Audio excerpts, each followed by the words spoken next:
Assembly election 2026 से कबल एक नई पार्टी का ज़हूर। जी हाँ, JUP यानी जातीय उन्नयन पार्टी।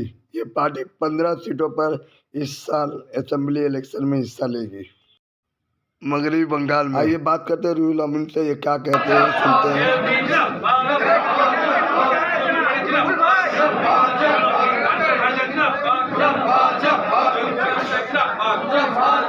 দেখেছেন এই পার্টিটা আমাদের লোগো এবং আমাদের এই মুহূর্তে লোগো নেই, এটা কালার আমরা, এবং আমরা পরবর্তীকালে আমাদের এই কালারের কারণ এবং তার ব্যাখ্যা আপনাদের পরে আমাদের ওয়েবসাইটে গেলেও আপনারা পেয়ে যাবেন।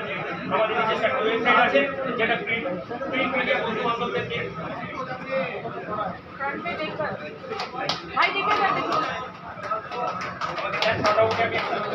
আমাদের সেক্রেটারি স্যারকে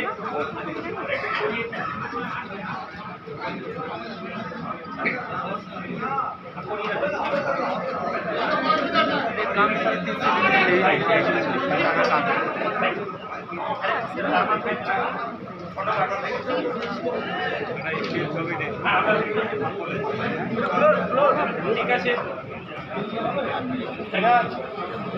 আমাদের প্রেস রিলিজটা আমরা আপনাদের হাতে তুলে দেব এবং সেখানে আপনারা অনেকটা ক্লিয়ার হয়ে যাবেন।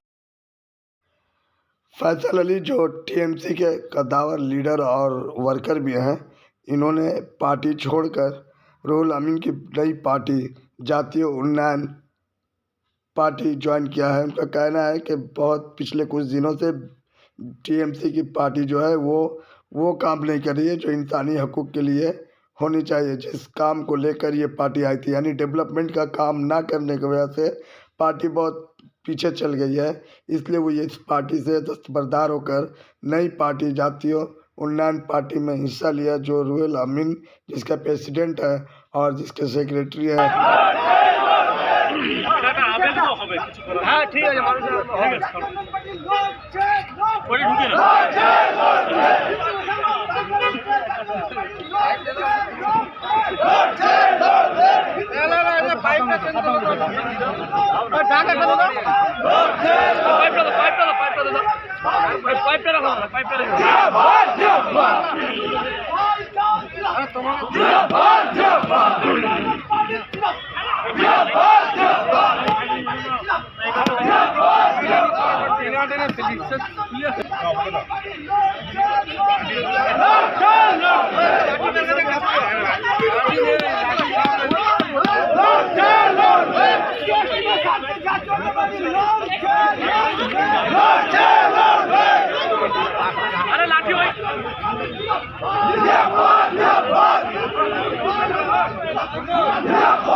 आइए हम सुनते हैं पार्टी के प्रेसिडेंट रुहुल अमीन और फैसल अली ने क्या कुछ प्रेस कॉन्फ्रेंस में कहा मीडिया से।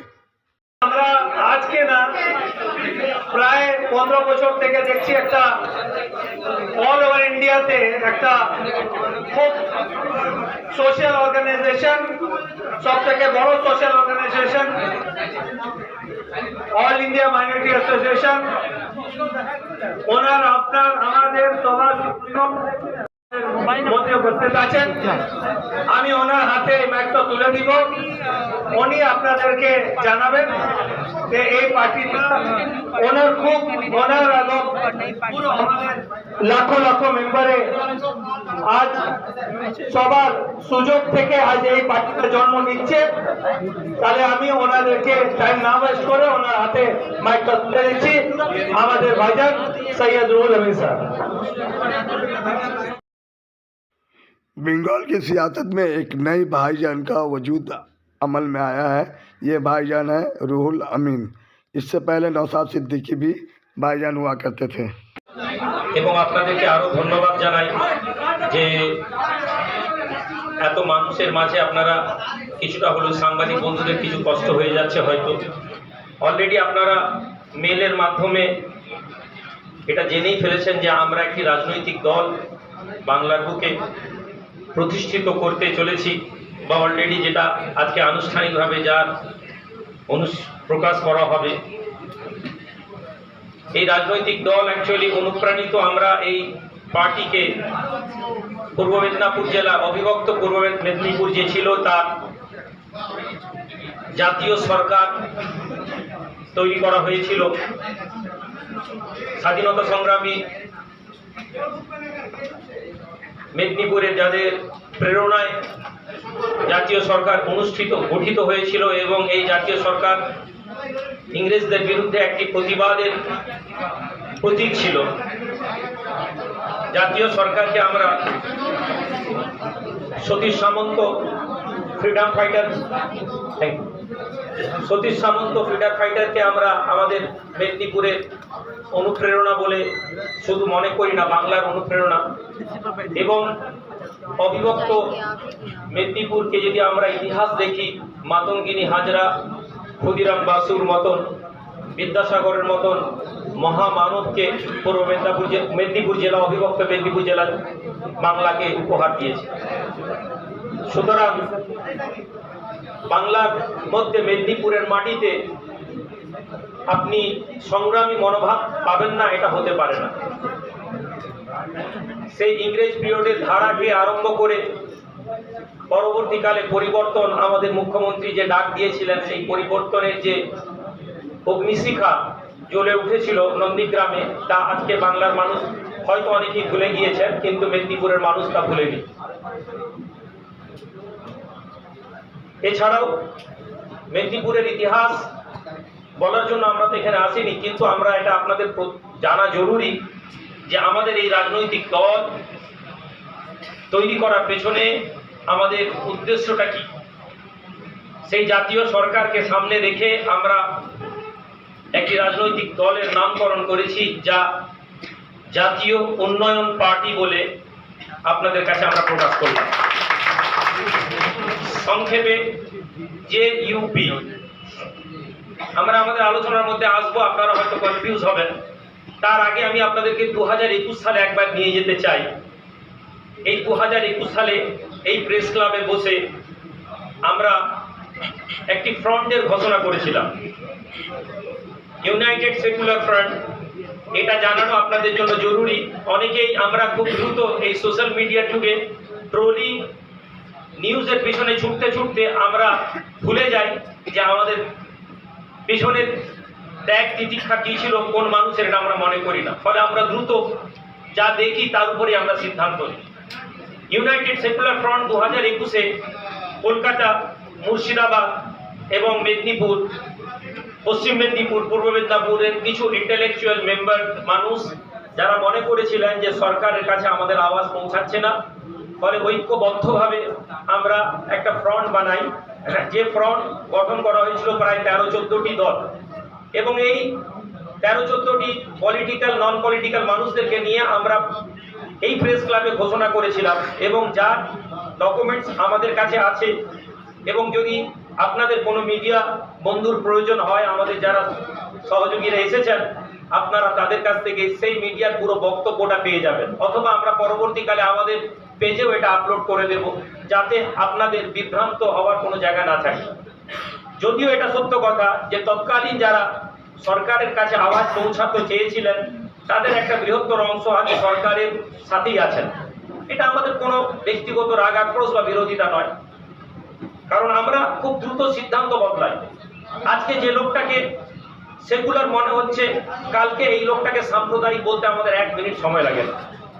আজকে যে লোকটাকে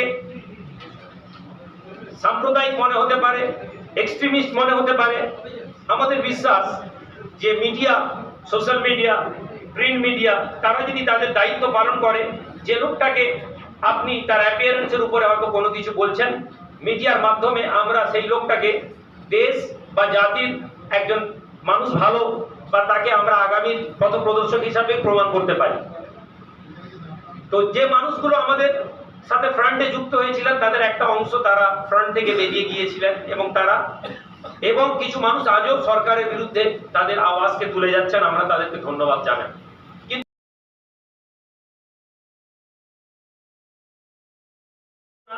এটা একটা ফ্রন্ট ছিল এবং আমরা এই মিডিয়াতে বারবার বলেছিলাম। এবং আমার মনে আছে কোনো এক সাংবাদিক বন্ধু আমাকে প্রশ্ন করেছিলেন যে ইলেকশনের আগে এরকম অনেক দল আসে, আবার ইলেকশনের পরে তাদেরকে আর পাওয়া যায় না। এবং আমি আপনাদেরকে স্মরণ করিয়ে দিই, যদি সেদিন কেউ থাকেন, আমি বলেছিলাম আমি 2021 প্রেস ক্লাবে কথা বলছি, আমি জানি না আমরা কতটা সফল হতে পারবো, তবে 2026 ইলেকশনের আগে আপনি আমাকে আবার এই প্রেস ক্লাবে ন্যায় এবং অধিকারের লড়াই দিয়ে আপনি আমাকে দেখতে পাবেন। এবং আমি আমার কথা রেখে আজকে আবার আপনাদের কাছে এসেছি এবং আমরা অনেক পরিপক্ক হয়ে এসেছি। তখন আমাদের কাছে এই ফ্রন্টের কাছে আলাদা আলাদা রাজনৈতিক দল ছিল, ফলে কেউই একটি ঐক্য মতে আসতে না পারার জন্য ভেঙে গিয়েছে। ফলে আজ এই মুহূর্তে আমরা এককভাবে জাতীয় উন্নয়ন পার্টিকে নিয়ে আপনাদের কাছে এসেছি। আমাদের পাশে আমাদের নেতৃত্বরা বসে আছেন। আপনারা জানেন আমাদের পার্টির সেক্রেটারি বিষ্ণুপদ পণ্ডা মহাশয় আমাদের কাছে আছেন। এছাড়াও সিনিয়র নেতৃত্ব বদরুদ্দোজা মাস্টার মশাই, আমাদের জানাব ফাইজাল সাহেব, জানাব আরমান সাহেব, এনারা এসেছেন। আমরা আমাদের আলোচনা আরো বৃহৎভাবে আপনাদেরকে জানাবো। আমাদের লক্ষ্য একটি সুনির্দিষ্ট পরিকল্পনা ছাড়া বাঙালি জাতিকে কখনো এগিয়ে নিয়ে যাওয়া যায়। আমরা একটা শব্দ মাঝে মাঝে বলা হয় যে হুজুগে বাঙালি, কিন্তু আমরা এটা বিশ্বাস করি না। কেননা যে বাঙালি শুধুমাত্র ইংরেজদের বিরুদ্ধে নয়, প্রতিটি ক্ষেত্রে সে যদি সুলতানি পিরিয়ডও দেখেন, সেখানেও যেমন বাঙালি জাতি লড়াই করেছে। অবিভক্ত বাংলাকে যদি আমরা ইতিহাস খুলে দেখি, বাঙালির একটা লড়াকু জাতি।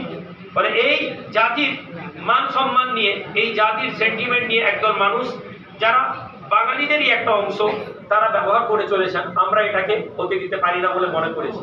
ফলে আমরা আগামী বিধানসভায় আমরা ইলেকশনে লড়ার পরিকল্পনা করেছি।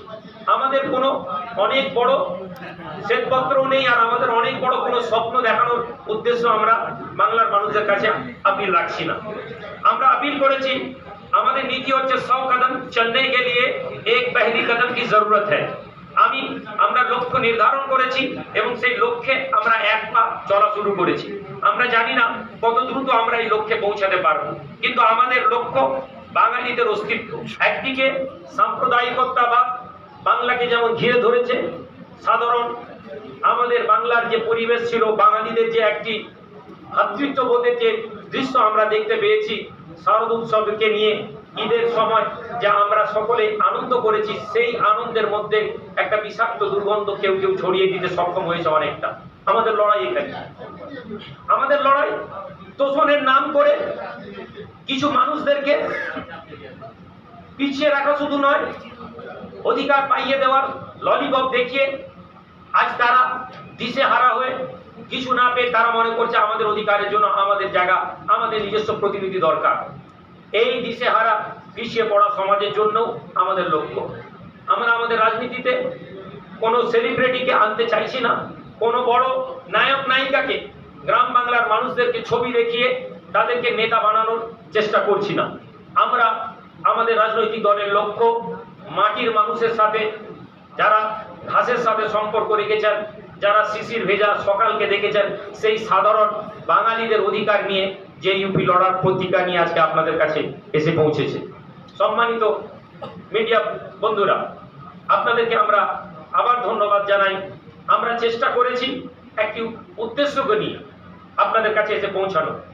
বাংলা একদিকে শিল্প যেমন গুরুত্বপূর্ণ, তেমনি কৃষি গুরুত্বপূর্ণ, কিন্তু যদি আপনারা আজকে গ্রামের দিকে পৌঁছান, আপনি দেখবেন কৃষির প্রতি বাঙালিদের অনীহা তৈরি হচ্ছে। হাজার হাজার একর জমি আজকে কৃষি কাজ থেকে কৃষকেরা মুখ ফিরিয়ে নিয়েছেন। কিসের জন্য? পণ্যের দাম নেই। সুপার মার্কেটে চালকে যদি দেখেন, কৃষকদের কাছ থেকে যে চাল 20 টাকায় কেনা হয়, সুপার মার্কেটে সেই চাল 80 টাকা কিলোতে বিক্রি হচ্ছে। আমাদের প্রশ্ন, 25 টাকা কিলোতে যে চাল তৈরি করার খরচ পড়ে, সেই চালকে কৃষকেরা 20 টাকা 22 টাকায় বিক্রি করতে বাধ্য হন, অথচ সুপার মার্কেটে 80 টাকায় বিক্রি হচ্ছে। মধ্যেখানে এই বৃহৎ অঙ্কের অর্থটা কারা পাচ্ছেন? কৃষকেরা সুসাইড করছেন। শিল্প প্রয়োজন ছিল, কিন্তু যে শিল্প প্রয়োজন ছিল আমরা যদি লক্ষ্য করে দেখি, আসানসোল থেকে নিয়ে হলদিয়াকে যদি আমরা একটি রেখা বানাই, আপনি আজকে দেখবেন হলদিয়া পূর্ব মেদিনীপুর জেলার শিল্পনগরী, শিল্প বন্দর। বিগত 10 বছরে হলদিয়ায় কোনো শিল্প নেই। নতুন কোনো শিল্প আসছে না। মিডিয়াতে বড় বড় সংবাদ চ্যানেলে শুধু হাজার হাজার কোটি টাকার প্রজেক্ট ঘোষণা হচ্ছে, কিন্তু গ্রামের মানুষ আজকে তারা যদি আপনি গিয়ে দেখেন হাজার হাজার পূর্ব মেদিনীপুর হলদিয়া বন্দরের লোকেরা কাজ থেকে বেরিয়ে আসছে। আসানসোলকে যদি আমরা চলে যাই, পিছিয়ে পড়া সংখ্যালঘু মানুষ যারা দিন আনে দিন খায়, কয়লা শিল্পাঞ্চলে যারা কাজ করতো আজকে তারা কাজ হারা। হাওড়া জেলায় যদি জুট শিল্পে আমরা গিয়ে দেখি ফ্যাক্টরিগুলো বন্ধ হয়ে গেছে। এই কথাগুলো আমরা সবাই জানি, কিন্তু আপনাদেরকে এটা বুঝিয়ে দিই, সবাই আমরা বলছি, বড় বড় নেতা, বড় বড় নেতৃত্ব, এমনকি আমরা যদি সরকারকেও দেখি তাদেরও বক্তব্যের মধ্যে কাগজে কলমে ইন্ডিয়াকে গ্রেট যেমন বানিয়ে দেওয়া হয়েছে, তেমনি বাংলাকেও সোনার বাংলা বানানো হয়েছে। কিন্তু প্রশ্ন, আমরা যারা মাটি থেকে এসেছি আমরা তো দেখতে পাচ্ছি না। আমরা এই আওয়াজ সরকারের কাছে দীর্ঘদিন ধরে তুলে ধরেছি, কিন্তু কোথাও না কোথাও আমাদের মনে হয়েছে সরকার এটাই প্রয়োজন মনে করে, বা সরকারের নীতি এটাই, সরকারে থাকার জন্য যারা আওয়াজ তুলে তাদেরকে গদি দাও, যদি তারা গদিতে সন্তুষ্ট না হয় তাহলে তাদেরকে ভরে দাও। আপনারা আশা করি আপনারা বুঝতে পারছেন ভরে দেওয়ার অর্থ আমি কি বলতে চেয়েছি। আমি আপনাদের কাছে আমার বক্তব্য দীর্ঘায়িত করব না, শুধু আপিল করব যে আজ যারা আপনাদের মাধ্যম থেকে বাংলার মানুষ আমাদেরকে দেখবেন, আপনারা আপনাদের সহযোগিতা, আপনাদের নৈতিক সাপোর্ট যদি আমাদেরকে দেন, একটা স্টেপ আমরা শুরু করেছি, যে কদম, যে পা বাংলাকে নতুন করে আশা দেখাবে। কিন্তু আমরা এখানে বৃহত্তর কোনো আপনাদেরকে স্বপ্ন দেখিয়ে আমরা ভোট আপিল করতে আসিনি। আমরা এসেছি বাংলার মানুষের সচেতনতা বৃদ্ধি করার জন্য। আমাদের বিশ্বাস এই সচেতনতা আগামীকে বাংলার একটা সকাল দেখাবে, যেটাকে আমরা প্রভার ডাক নাম দিয়েছি। এই প্রভার ডাক আমরা 2023 থেকে প্রত্যন্ত গ্রাম অঞ্চলে কাজ শুরু করেছি। আমরা চাই এই প্রভার ডাকের আওয়াজ আগামী ইলেকশনে বাংলার মানুষের কাছে নতুন করে পৌঁছে যাক, এবং বাংলায় আমরা যেটুকুন জায়গায় আমরা আমাদের মতন করে মানুষের কাছে পৌঁছাবো, মানুষের সহযোগিতা এবং সমর্থন পাওয়া যায়। ধন্যবাদ, ভালো থাকবেন। সিম্বল বিহীন আমাদের এই মুহূর্তে ফ্ল্যাগ আমরা করেছি, কারণ ইলেকশন কমিশনের একটা নির্দিষ্ট পরিমাণ ভোট পাওয়ার প্রয়োজন আছে। ওই ভোটে পাওয়ার পরে আমরা নিজস্ব সিম্বল পাবো। আমরা ইলেকশন কমিশনকে এটা জানিয়ে দিয়েছি না যে আমরা একটি সিম্বল চাই। ইলেকশন কমিশন খুব শীঘ্রই আমাদেরকে অ্যালট করে দেবে যে সিম্বল, সেটাই আমাদের আগামী নির্বাচনের সিম্বল হবে। এবং আরেকটি ছোট্ট কথা আপনাদেরকে বলে দিই, এই জেইউপি নামে হয়তো বাংলায় আরো কোনো ইলেকশন পার্টি আছে, যেটা নিয়ে বিভ্রান্ত হওয়ার কিছু জায়গা আছে। তবে আমরা মনে করি, আমরা ইলেকশন কমিশনের ওয়েবসাইটে গিয়ে দেখেছি, জেইউপি নামে বাংলায় একমাত্র জাতীয় উন্নয়ন পার্টি রেজিস্টার্ড আছে, বাকি এই নামের কোনো রেজিস্টার্ড পার্টি নেই। ফলে আগামীতে কিভাবে কি সমস্যা হবে বা সমাধান হবে সেটা আলোচনা সাপেক্ষ, কিন্তু আমরা জাতীয় উন্নয়ন পার্টি একমাত্র বাংলা তথা ভারতবর্ষের ইলেকশন কমিশন কর্তৃক রেজিস্টার্ড বা রেজিস্টার্ড পার্টি।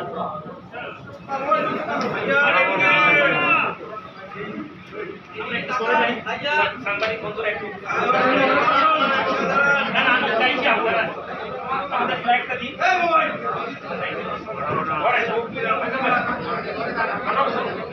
এটা হচ্ছে আমাদের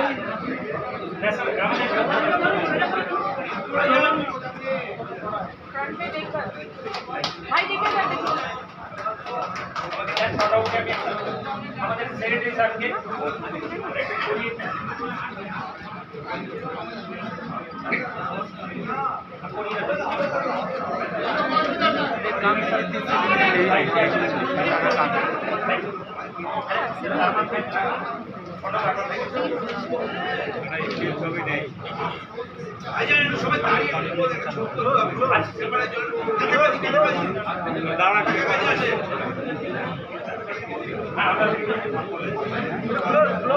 ঠিক আছে,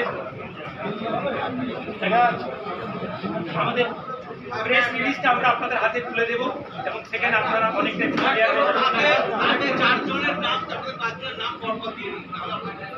হ্যাঁ, আমার একদম ডান দিক থেকে আমি একটা মনে বলেছিলাম